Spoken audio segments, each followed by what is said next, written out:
Hello, this is Georgia Stathis, the chairperson of the alexandriaibase.org. And I'm inviting you today to listen to the Jupiter-Uranus workshop that I recently designed. And the purpose of this workshop is to help raise funds during our spring fundraiser for the alexandriaibase.org.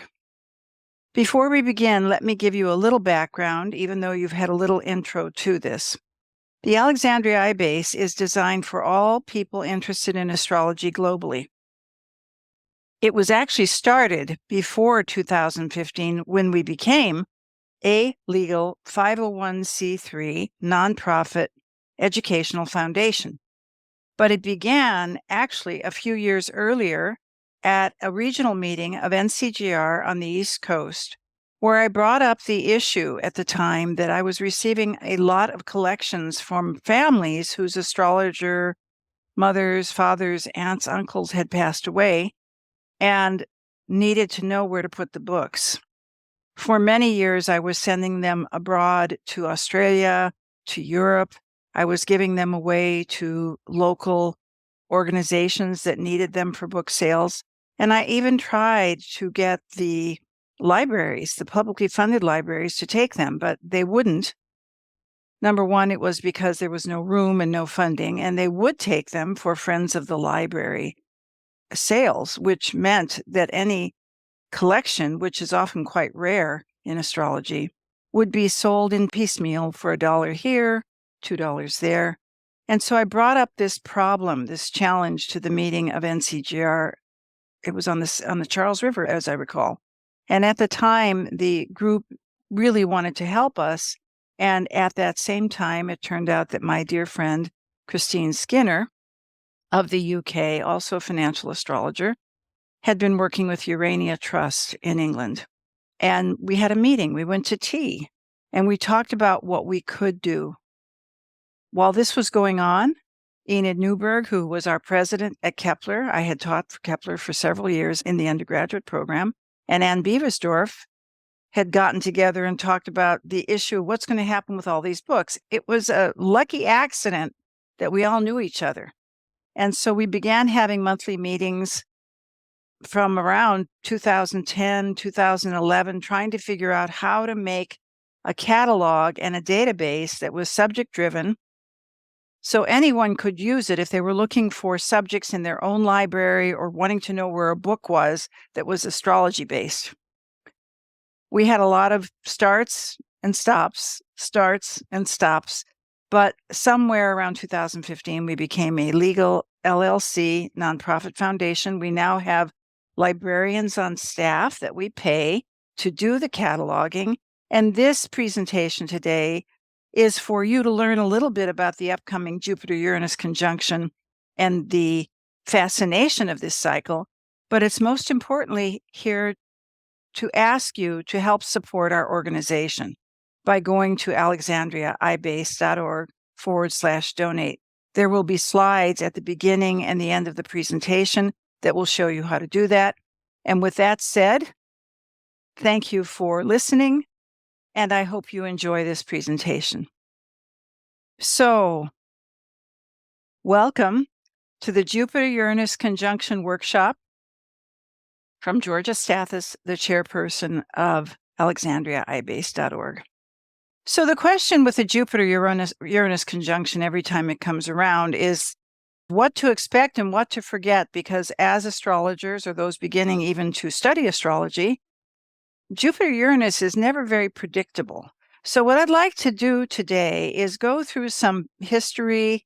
I'd like to go through some examples of how it acted out in people's horoscopes as well as in history to get a better handle on how it's going to affect you as it hits your particular chart. With that said, first let's do a little bit of an outline. First of all, and this is hopefully designed for not only people who know astrology, but I'm hoping that I can capture the interest of younger astrologers just coming in that are learning. And I think with that, we have to start with the question of who are Jupiter and Uranus. Jupiter is one of the visible planets up through Saturn, which is the last visible planet in our solar system. And Uranus, of course, is the first planet outside of the visible field that we saw at the end of the 1700s because we had new telescopes that we could see this sort of thing. And they come together about every 13.81 years, almost 14 years. So the question often is asked, what happens when these two planets come together? The key thing about any two planets that come together, even every month when we have the new moon cycle, the sun and the moon come together and they give us a new moon every month, it's almost like a chemical that's formed or an idea that's formed or an event that's formed by the combination of the energies of the two planets. One of the ways to best describe this in terms of the cycles of these planets is when they come together, it is called a conjunction, which is at 0 degrees. And over time, as Jupiter, the faster of the two planets, moves through the sky in its 12-year return cycle, it will create various distances to the original position. And what I've done, and I will show an example how to see this more visually in the upcoming slides, is to look at its beginnings and its development over time.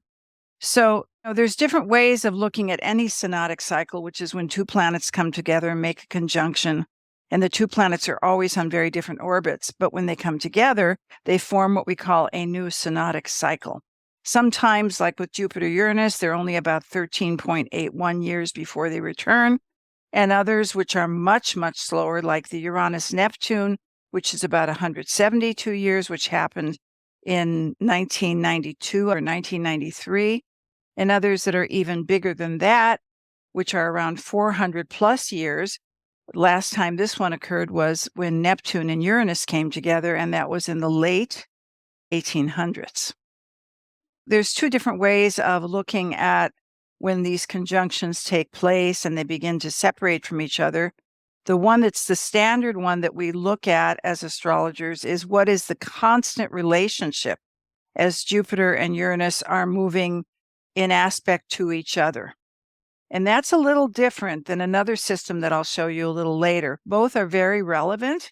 What happens, especially since Uranus is somewhat what I would call one of the feral entities of the zodiac, what happens when you get Jupiter, which is overly zealous sometimes, and you get Uranus, which can be kind of an extremist together, you'll see extreme changes in the world, both positive as well as negative.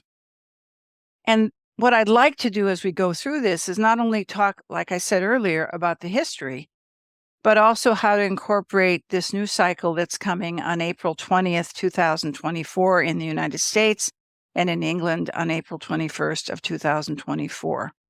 I'll give you some examples of the future in terms of ideas, thoughts, and possibilities, and how to track what might be coming up going forward after the conjunction of 2024, and how to compare it to the last few cycles of the Jupiter-Uranus conjunction, which have happened over the last many years.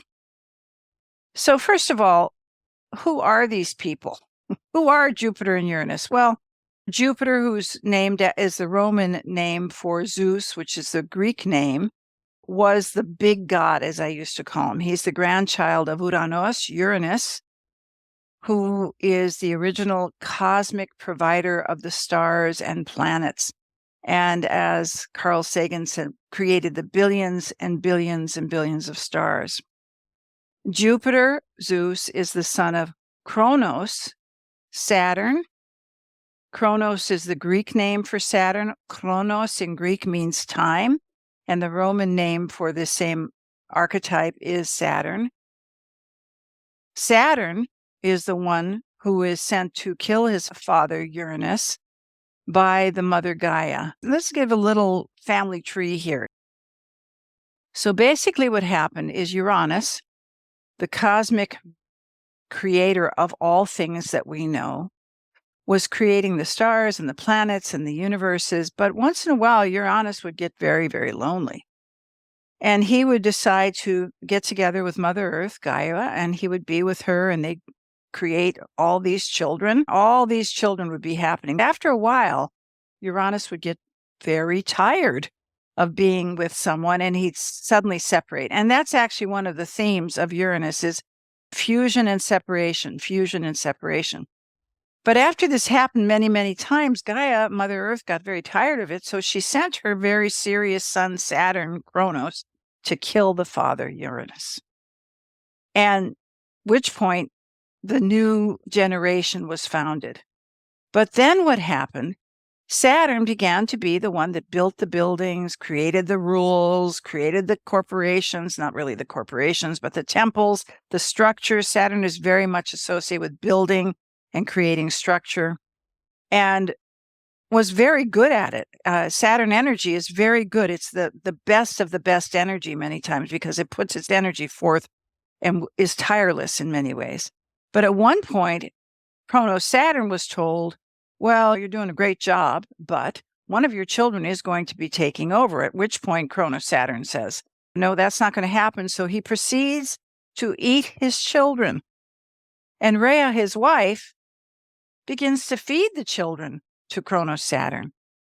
But at the very end of the line of the children being fed to Chronos Saturn is Jupiter, at which point she has a change of heart. She wraps a rock in a blanket. She feeds it to Kronos, and she hides Jupiter away in a cave, which is very interesting because Jupiter has a lot to do with luck and being fortunate. Jupiter rules Sagittarius, rules Pisces. And so Jupiter is raised very secretly in a cave, being fed milk and honey by a goat named Amalthea.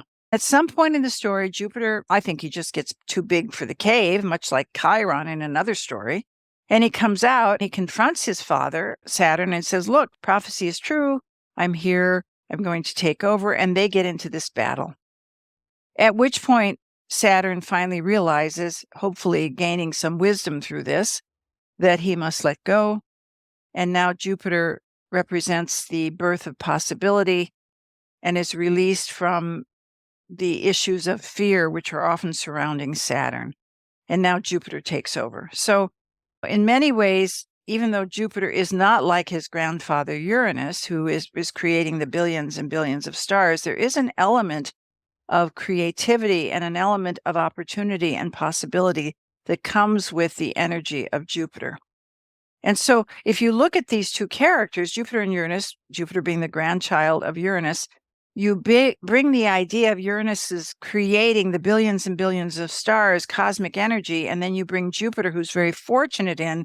This is kind of one way to look at the Jupiter-Uranus conjunction, that there is opportunity for new ideas and new possibilities. But because Uranus is also associated with chaos, and Jupiter is often associated with too much of too much, it can also bring big opportunities for lots of chaos. And it depends on how we frame the way we experience this combination in our own horoscopes and in the world. I'm not being a Pollyanna when I'm saying it's all wonderful and beautiful, because it's not. There are things that happen in the world when you see Jupiter and Uranus that are not good, that are often the result of information coming through. Uranus is about information that is ignored. I want to talk about that a little bit more further down the road. So let's move on to our next slide. So we say Jupiter does represent expansiveness, returning every 12 years, but Jupiter also can be an energy that gives us too much. Uranus being the god of extremes at times, and at the same time, a god combining with a god of fortune can bring extreme changes, sometimes when we don't see them coming.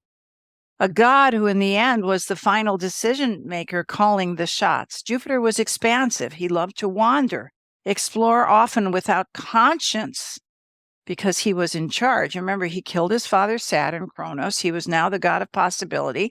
And if you look at the Greek myth of Zeus, he was with every woman and goddess and nymph that he could possibly be with. So he was very indulgent, and yet was the ultimate final say in how things would turn out. Jupiter was also the character, Zeus in Greek myth, and Jupiter the character, who was the character that could deem you freed from a situation if you were in his favor, and who could free you from a situation, expanding your opportunities, but could also be seen as somewhat overindulgent and hedonistic.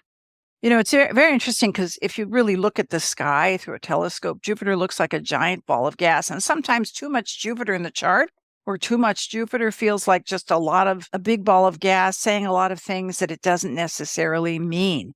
And that's kind of the negative, more challenging side of Jupiter. Now, Uranus is even more extreme than Jupiter because it returns every 84 years.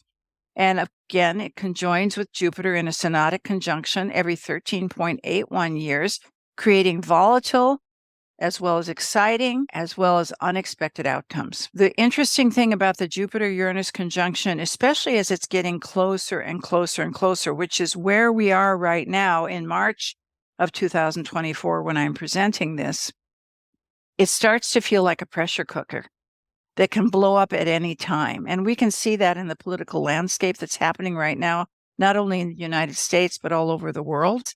I often look at Uranus as the genie in the bottle. And with Jupiter coming along and the two coming together, it's like the genie has gotten too large for its lantern and it needs release. So we'll oftentimes see extremes escalating, as in wars, assassinations, as well as innovations and new thinking when these two characters combine.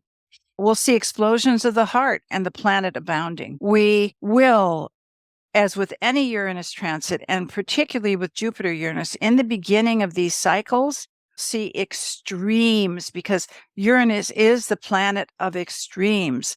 And somewhere along the road, as the cycle kind of works itself out and works itself through the middle, we often, if people are paying attention, realize that things don't have to be extreme. They don't have to be either here or there. There is a huge middle. I had a therapist years ago I worked with for many years. She was brilliant.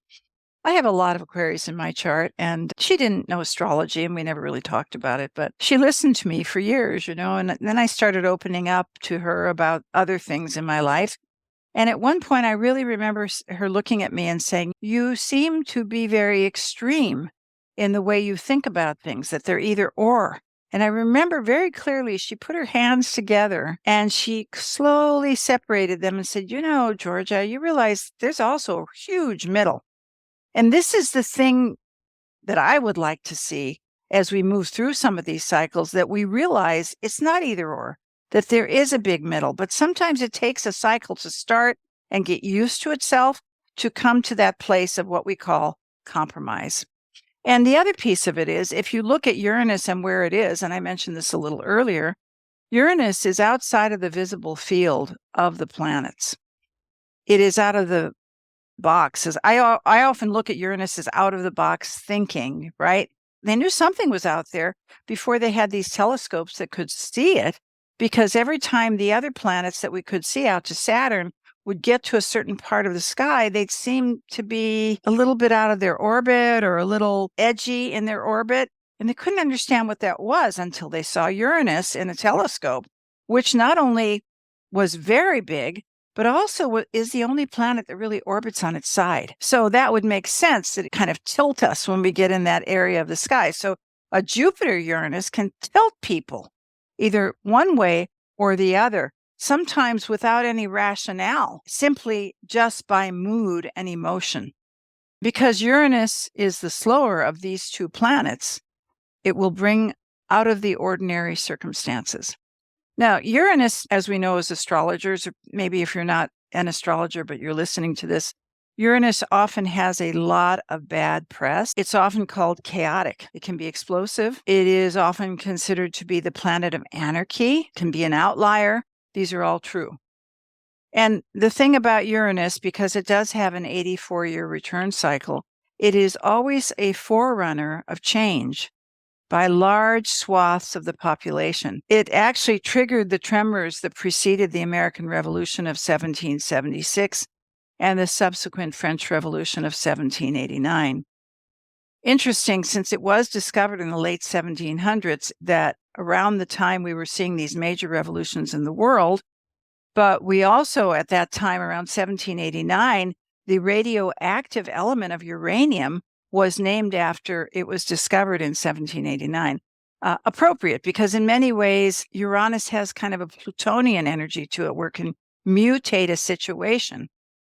He's the extreme god. Again, remember, he's Uranos, who's the god of fusion and separation. The question is, as we go through today's workshop, is to keep paying attention to where you see Aquarius in your chart, because, of course, Uranus rules that house. And even if it's an intercepted house, to pay attention to where it's placed, because every time Uranus changes signs every 7 to 8 years, or every time the Jupiter-Uranus comes together every 13.81 years, that part of your chart where you see Aquarius will shiver and shake and change for the good, or sometimes not.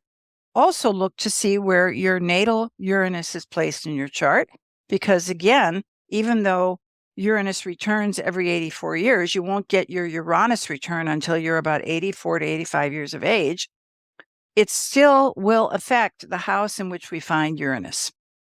These are areas of your life, the house where you see Aquarius and the house where you see Uranus natally, as well as where the Jupiter-Uranus is conjoining in your chart, which means you have to look at the houses it rules.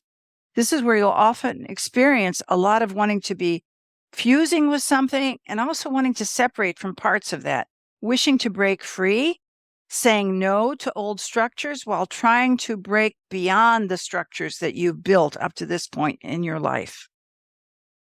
So first, let's look at the traditional view of Uranus as chaotic, the more traditional view. When Uranus is about to hit an important point in a person's chart, or when you see a Jupiter-Uranus conjunction coming up, it will oftentimes feel like things are about to blow up. The question is, why do we feel this? Well, let's first think about where it's placed in the solar system. Uranus is outside of the visible field. The last planet we can see in our solar system is Saturn, who you remember is the god, Kronos, who killed his father Uranus, brought order, Saturn, out of chaos. Can you imagine the ancients looking up at the sky and seeing as far as only Saturn in this visible field, which is, if you look at Saturn, in many ways, it is kind of the part of the solar system that represents limitation, which is just a perception. It's a perception of what we think is real. Saturn is a perception. Where it's placed in the horoscope, or where Capricorn is placed in the horoscope, is where we have a perception of limitation, especially when we're younger. As we get older, hopefully we learn something and we mature and we figure things out and we become wiser. But when you're a younger person, Saturn is where you're fear-driven. In many ways, I think Saturn is good because it does keep you from jumping off a cliff, having a little bit more, hopefully, reality checks regarding your survival. But Saturn also represents fear. Uranus is beyond the field of Saturn, and it only represents chaos when, in fact, we don't let go of fear. And that's something to think about. So, in other words, Uranus, whenever it hits something in your chart, or whenever you have a Jupiter-Uranus conjunction, it won't blow things up in a bad way if you've been listening all along to the messages, the antenna to God, as I call it, of Uranus. Uranus is the antenna to God. Uranus is the antenna to spirit. In other words, we're being told all along that we need to make a change in some area of our life, but we're human beings and we're afraid. And especially these days with the economy, the way it tends to be very volatile right now, or jobs, or getting a job or education, things are volatile. So it's easier to stick with what we know rather than opening up to something that could be a possibility. And the problem that we see with Uranus, especially when it comes along and hits the chart, is if we hold on so rigidly to Saturn, to the fear that keeps us from making changes, this is when things blow up in our face. In other words, it doesn't say you just throw caution to the wind when you have Uranus coming along, but to maybe do things in baby steps. Check yourself in terms of your judgments, because stopping a judgment that has no real rational basis often affords a more seamless shift over time, because the resistance to the antenna is where we find chaos and where we experience chaos. Now, if we can suspend judgments that are not really rational and ask a lot of questions and find out the foundations of what we believe in as we move through this Jupiter-Uranus conjunction cycle, then things come out in a very different way. They come out in a way where we're learning that we're now in what we call a creation mode rather than a fear mode. Because one of the things about Uranus and Jupiter, I have to say, I think that they're both very creative energies. If we can see beyond our everyday boundaries and again, listen to the messages that are coming through. In other words, to move from fear, Saturn's negative charge, and get organized and find things out, Saturn's positive charge, and move towards possibility thinking, which is also the opportunity for the Jupiter-Uranus conjunction that happens every 13.81 years. And also, since Uranus represents groups, the collective, the community, it is the 11th house of friends and the people we know in the community and the people that support our businesses. 11th house is the second from the 10th.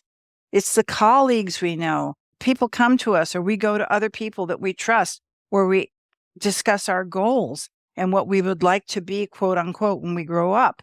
This is the other beautiful thing about the Jupiter-Uranus. If you engage with people that might even be in different industries or of a different age, because remember I said Uranus is the planet of extremes. So if you're older, to engage with younger people.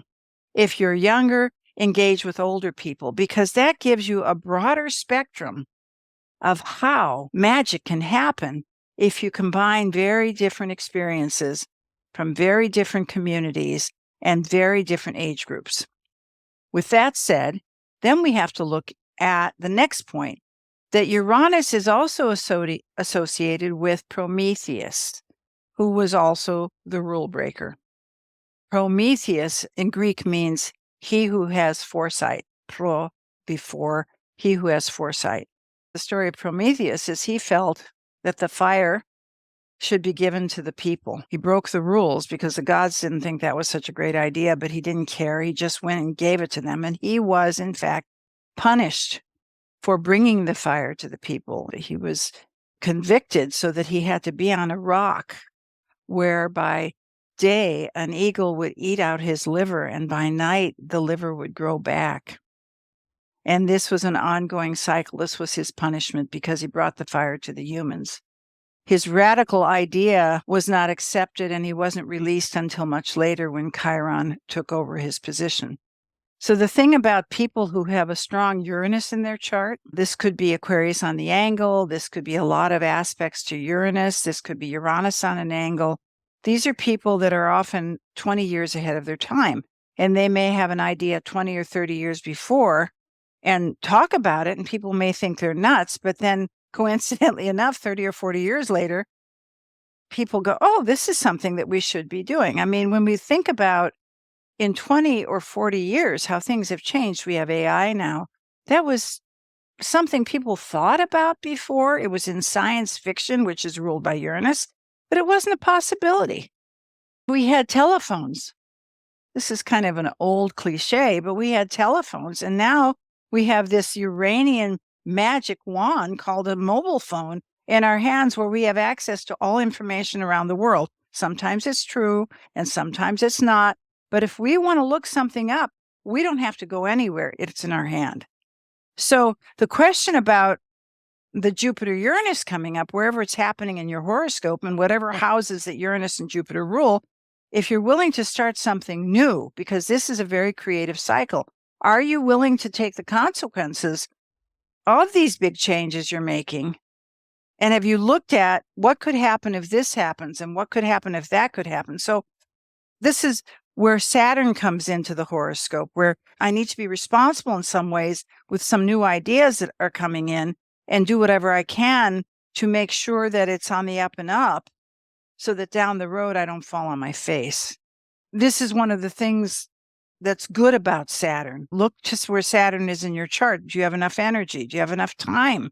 Have you gotten rid of things that are taking up too much time in your life, taking up too much time of your energy to make something new come into your life. What is it in your life that you need to let go of? That's Saturn, especially Saturn in Pisces right now at this workshop in March of 2024, which is, by the way, disposited by Jupiter or Neptune. Where can I set some boundaries so that I can bring these new things in so that I'm not overwhelmed as these ideas take off?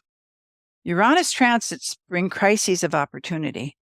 Jupiter arriving at those same position exacerbates those opportunities. You'll see things like being more anxious because these are cycles that could bring more anxiety, they could bring dissatisfaction, and they can bring a lot of restlessness, maybe the lack of sleep because Uranus rules the nervous system. You want to rebel in the beginning against a circumstance that's a circumstance that seems untenable. But in fact, if you incorporate a little bit of Saturn, which keeps you grounded, that grounding may help you move through the fact that you just want to take off and leave. That's the Uranus part, which wants to separate and go off and do something else. It's very delicate balance. The first reaction is to completely leave or separate, as Uranus did, without viewing the options. I'm not happy. I want a divorce mode. Rather than maybe we should talk about how to make this a little bit more constructive than destructive. Options open you to new ways of thinking out of the box. Sometimes what will happen is catalysts, which are the Uranian messengers, will show up to change your life. I remember in my 30s when I was doing a lot of work in the office, and I'd have a lot of clients that were not happy in their relationships or in their businesses or with their companies. Say in a relationship where somebody was not happy in their marriage and they had met somebody who was the ideal partner for them, who they wanted to run away with and leave their partner that they were married to because this new catalyst offered a much bigger zone of opportunity for them. And the thing I would always say to them, look, I think that this person is a catalyst for you to look at the reality that maybe your marriage needs some work or your partnership in your business needs some work. And it may be that it's not right for you, but rather than jumping ship and going with the catalyst, try to work through whatever needs to be worked through now. That's more Saturn, isn't it? And then come to a much more constructive decision about how you want to separate or divorce or leave your partnership or leave your business. Because what would often happen is if they didn't do that, the Saturn part, the responsibility part, and they jumped ship and they went with the catalyst, inevitably that person would be in their life for just a short while and they would leave. They didn't stay. They were just there as the catalyst. And then the person was left with themselves. And so this is something you'll see. Now, the other side of that could be you're having an idea of making some sort of change, say in your profession, and you don't know how to do it, but you have these ideas, these visions of how you see things to be different. That's when a catalyst might show up who can be that 11th house support system for you to join with. And you don't leave what you've developed, but you add a satellite kind of thinking to your business opportunity or to your relationships, meeting new people in the community.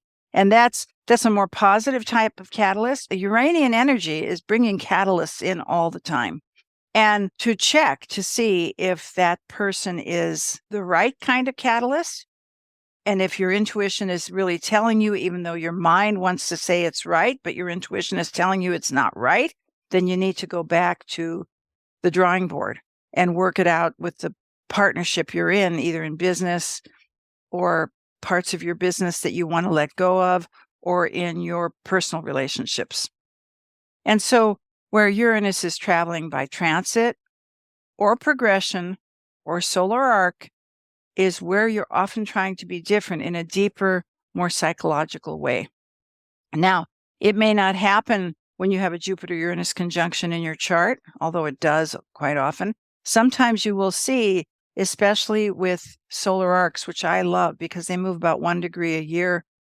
All the planets in the chart all move about approximately 1 degree a year, so that the chart aspects remain the same. But sometimes you'll see, for example, solar arc Uranus hitting a natal planet with a hard aspect. And that could be a very awakening year where you wake up to a different way of thinking. But that's a little different than the Jupiter-Uranus that we're talking about. I live in California half the time near San Francisco, and I live in St. Petersburg, Florida half the time. And my home in California, in my garage, whenever I drive in, I have a little blackboard. And I have 3 quotes on that blackboard. And one of them, which I love, is if you do what you always did, you'll get what you always got. And I think this is very important to look at when we're looking at a Jupiter-Uranus conjunction coming up to hit different parts of our chart over time. So the question first, and I mentioned this briefly a little earlier, is are you, first of all, a Uranian type? Because you might be more responsive to these Jupiter-Uranus conjunctions. Have you become one by progression or transit? I mentioned that a little earlier. So here's some indicators. First of all, a natal chart, a natal angular Uranus, which, Uranus changes signs every 6 to 8 years, would say, if you're an angular Uranus person, that about every 6 to 8 years, your life will change direction, because when Uranus changes signs, something about your chart changes energy direction as well. And especially look to see where Aquarius is in your horoscope natally, because wherever that is in your chart, I know for me, it's in my 10th house of career. And I've noticed every 6 to 8 years, even though I'm not paying attention, every time Uranus changes signs, I shift the direction of how I'm working. So that's another nice little trick if you're analyzing people's charts or analyzing your own to remember. And so in progressions, secondary progressions are very slow. Does natal Uranus hit an angle? As the secondary wheel moves up, and the natal planets move backwards, at least it looks like that, is natal Uranus hitting the secondary wheel on an angle? That would be a year of sudden change, sudden fusions and sudden separations, sudden ideas or insights, because Uranus has a lot to do with insight, sudden opportunities for change. My view of a secondary progression, and I do use them, I particularly pay attention to the secondary moon, because it moves so quickly. About every 27 and a half years, it returns to the lunar position. But if, in fact, a secondary house has moved to Aquarius, or the natal Uranus has moved into a secondary house's angle, these would be very sensitive to especially Jupiter-Uranus conjunction changes. So the other question in the horoscope, in the natal horoscope, is your Uranus natally out of bounds? I mean, this might be for a little bit more advanced astrologers, but is it 23 degrees and a half north or south of the celestial equator? And that, even though it may not be on an angle in your chart, if it's an out of bounds Uranus, it may suggest that you're kind of an outlier in terms of your thinking. You're very Promethean in your thinking. Is your ascendant ruled by Uranus?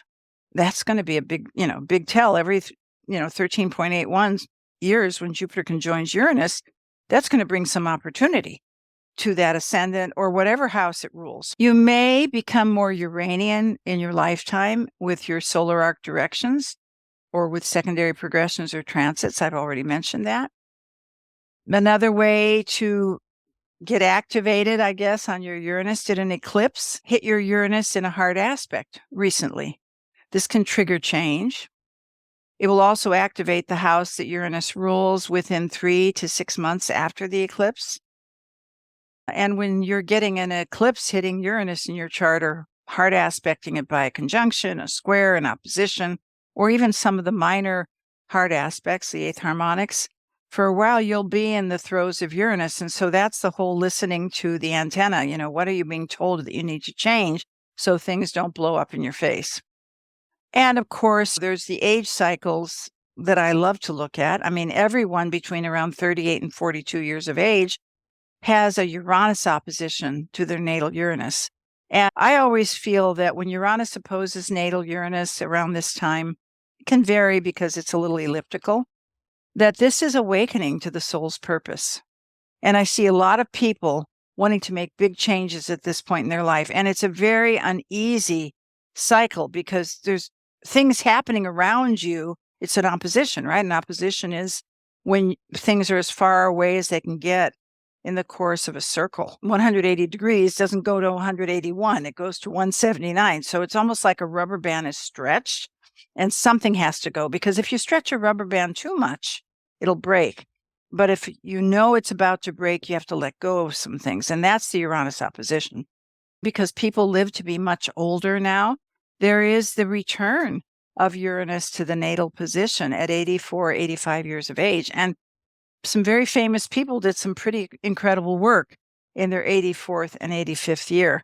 A lot of people do awaken to their soul's purpose. Look at Georgia O'Keeffe. She was in her late 70s, early 80s. I think it was Colonel Sanders of Kentucky Fried Chicken. I mean, Grandma Moses, the primitive American artist who did primitive painting. Very interesting characters. It is an opportunity to wake up to the soul's purpose again at that point. Here's some other age cycles. When transit Uranus is in the first quarter square, opposition, last quarter square, or conjunct natal Uranus, these are the hard aspects to our natal positions. So we're just talking about Uranus by itself.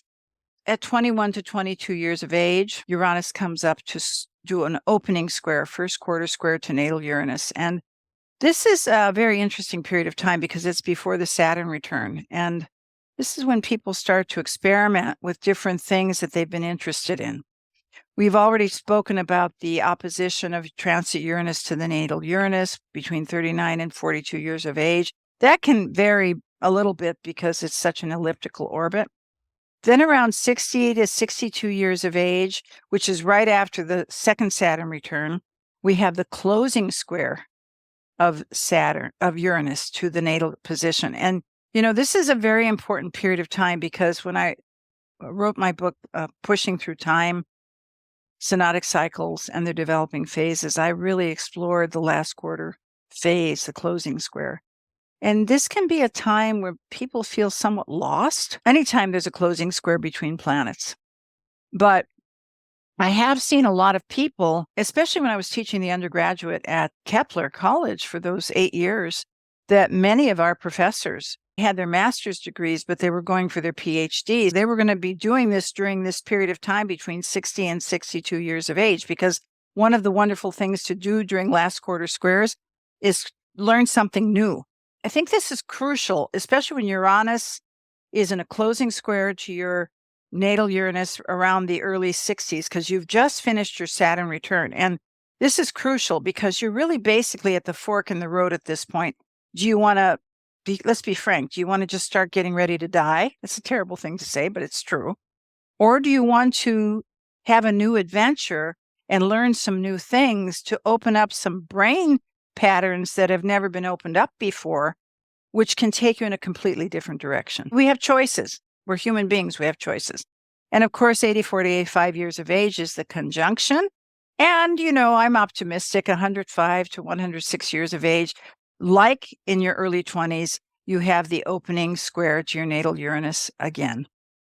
So Jupiter-Uranus conjunction, it could affect the house in which we find Aquarius as it begins its cycle at the end of April of 2024. The house with Aquarius or Uranus may indicate some innovative thinking that's coming in, as well as an extreme rebelliousness. You might feel like you want to break the rules or speak up or do things differently than you usually have done things. And you may want to step out of the mainstream. You don't want to be part of the group. You want to be separate. I think that's very true of Uranian energy or 11th. Uranian energy is, this is bad to say this, you want to tell the group what to do, but you don't want to be part of the group. And that's not so good either. But it does create a sense of wanting to step out of the mainstream and wanting to do something very different. Uranus's placement and the house it's in may be where there's opportunities that could suddenly appear with the Jupiter-Uranus conjunction coming up. The house through which this Jupiter-Uranus is about to go through is where there will be enormous innovative changes. We're going to need to break out, break free, and we're going to think bigger. One of the things I remember a long time ago, Catherine DeJersey was this great astrologer in Chicago. I had a couple sessions with her, and she taught me about eclipses, which she was so accurate. She said something to me many, many years ago about Uranian energy. She said, Uranus is the sign of the big dealers. It's not little dealers. She said, it's the big dealers. And I always looked at that as, if you want to do it in terms of business terms, wholesale versus retail. In other words, you can spend an hour with 1,000 people on Zoom like we are now, or an hour with one person. Still the same amount of time, which is Saturn, right? But it's a very different marketplace. I mean, social media, which really has grown since 2010 with Jupiter, Uranus, and Aries, whether you like it or not, everybody has their 10 minutes of fame on social media now. So, I mean, there's some good news with this, and there's also some challenging news. But where the Jupiter-Uranus conjunction is taking place in your chart and the houses which Jupiter-Uranus rule are where you're needing to break free, think bigger, think smarter, think more innovatively, and think more Promethean in many ways. Everybody is doing this over here, but how can we change that a little bit to make it even more unique? So, next point. If one has a lot of planets in the 11th house, even if you don't have any Aquarius in the chart, but you have a lot of planets in the 11th house, this is a very Aquarius house. So you're very much influenced by Uranus. You have a lot of Uranian energy. I do work a lot with turning the wheel, derivative houses, and just, a couple little things just for when you're working with clients or businesses or whatever. The 11th house in the horoscope is the 5th house of the 7th house, which is the partner. In other words, the 11th house is the partner's children, your stepchildren. Another point, using derivative houses or turning the wheel. The resources of the head of a company, or your resources, if you are head of a company, your CEO, are shown in the 11th house because the 11th house is the second from the 10th. It also shows the spending habits of your company, or if you were other people, what your boss or authority figure is doing. The 11th house shows their spending habits and their values as well, because it's the second from the 10th. The 11th house shows what inspires you to make your goals happen. The 11th house will show you whether you can make easy community connections or more challenging community connections. The 11th house shows fraternal and club organizations that might be in line with your values that you might want to work with. Again, using derivative houses, the 11th house shows the potential for mortgages for your frozen assets because it is the 4th house from the 8th. And the 8th house is the house of frozen assets, things you're holding on to, or what you can use that are frozen assets to help you get mortgages. The 11th house in business charts, just as another thing, is considered to be the treasury of the company because it is the 4th house from the 8th. And I just like to throw those little things in because they're little tidbits, little useful tidbits. So let's talk about this. And I want to go a little bit back in time to talk about how charts never die. It's an interesting Marilyn Monroe classic archetype, the siren of films in the 40s, 50s, and 60s.